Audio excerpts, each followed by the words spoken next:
दोस्तों, आज आप पढ़ेंगे एक छोटी सी शिक्षाप्रद कहानी। कहानी भले ही छोटी है लेकिन उससे मिलने वाली शिक्षा बहुत बड़ी और जीवन में काफी उपयोगी है। इसलिए दोस्तों, कहानी को अंत तक पूरी अवश्य देखिएगा। एक बड़ा ही समृद्ध और खुशहाल राज्य था।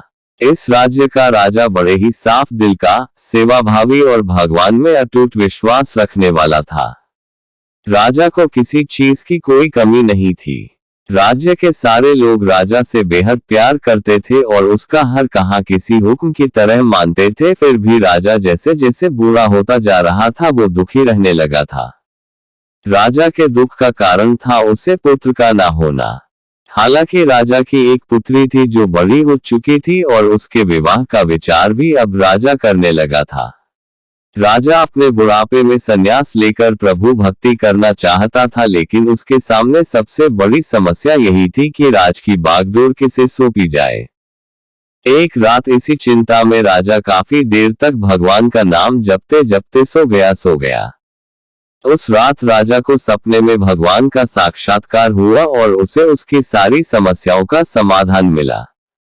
सवेरे उठते ही राजा ने बड़े प्रसन्न मन से एक सभा बुलाए और ऐलान कर दिया कि उसके महल के दरवाजे पर को भी पहला आदमी आएगा उसी से राजकुमारी की शादी की जाएगी और उसे ही राज्य का राजा घोषित किया जाएगा।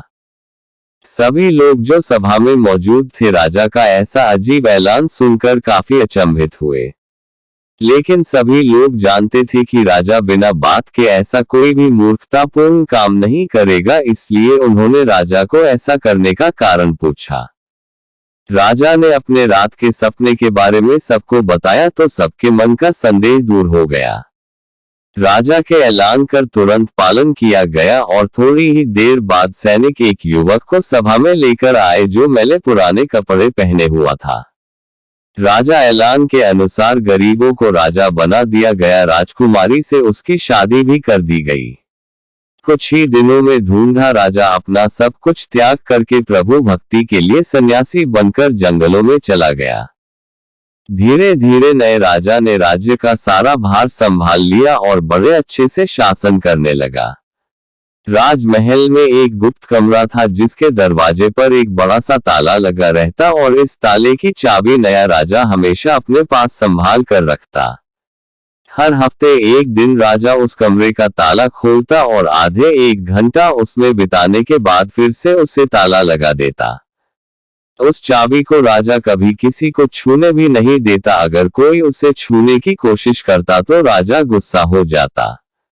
सेनापति, खजांची और सभी मंत्री बड़ी जिज्ञासा के साथ उस कमरे में क्या हो सकता है ये जानना चाहते थे। सभी के दिमाग में यही सवाल घूमता रहता कि आखिर खजाने की चाबी खजांची के पास, शस्त्रागार की चाबी सेनापति के पास और सभी जरूरी दस्तावेज रखे कमरे की चाबी मंत्री के पास है, तो आखिरकार राजा उस गुप्त कमरे की चाबी अपने पास लिए क्यों फिरते हैं और आखिर उसमें क्या ऐसी कीमती चीज है जो राजा किसी को बताते नहीं। इन सभी के लाख कोशिशों के बाद भी राजा ने कभी भी उन्हें उस कमरे में क्या है उसके बारे में नहीं बताया। इन सभी ने जाकर इस बात की खबर रानी के कानों तक पहुंचा दी। रानी को भी जिज्ञासा हुई कि ऐसी कौन सी रहस्यमयी बात है जिसे राजा अपनी धर्मपत्नी से भी छुपा रहे हैं। रानी ने राजा से उस रहस्य को जानने के लिए हट पकड़ लिया। रानी ने खाना पीना सब त्याग दिया। आखिरकार स्त्री हट के आगे राजा को हार माननी पड़ी।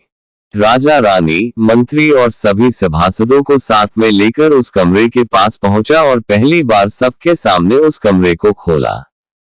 सभी देखकर हैरान थे क्योंकि उस कमरे में कुछ भी नहीं था सिवाय एक फटे पुराने कपड़े के जो दीवार पर टंगा हुआ था।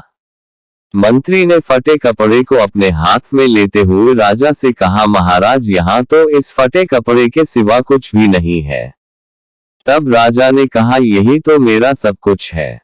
जब जब मुझे किसी वस्तु का घमंड होने लगता है या जब मैं अपने आप को दूसरों से उत्तम समझने लगता हूँ तब मैं इस कमरे में आकर अपने इन फटे पुराने कपड़ों को देखता हूँ और मुझे याद आ जाता है कि जब मैं इस राज्य में आया था तब मेरे पास इनके अलावा कुछ भी नहीं था और मेरा सारा घमंड खत्म हो जाता है। कहानी से मिलने वाली शिक्षा। दोस्तों, ये कहानी हमें सिखाती है कि कैसे हम अपने भूतकाल को याद रखकर वर्तमान में गलतियां करने से बच सकते हैं।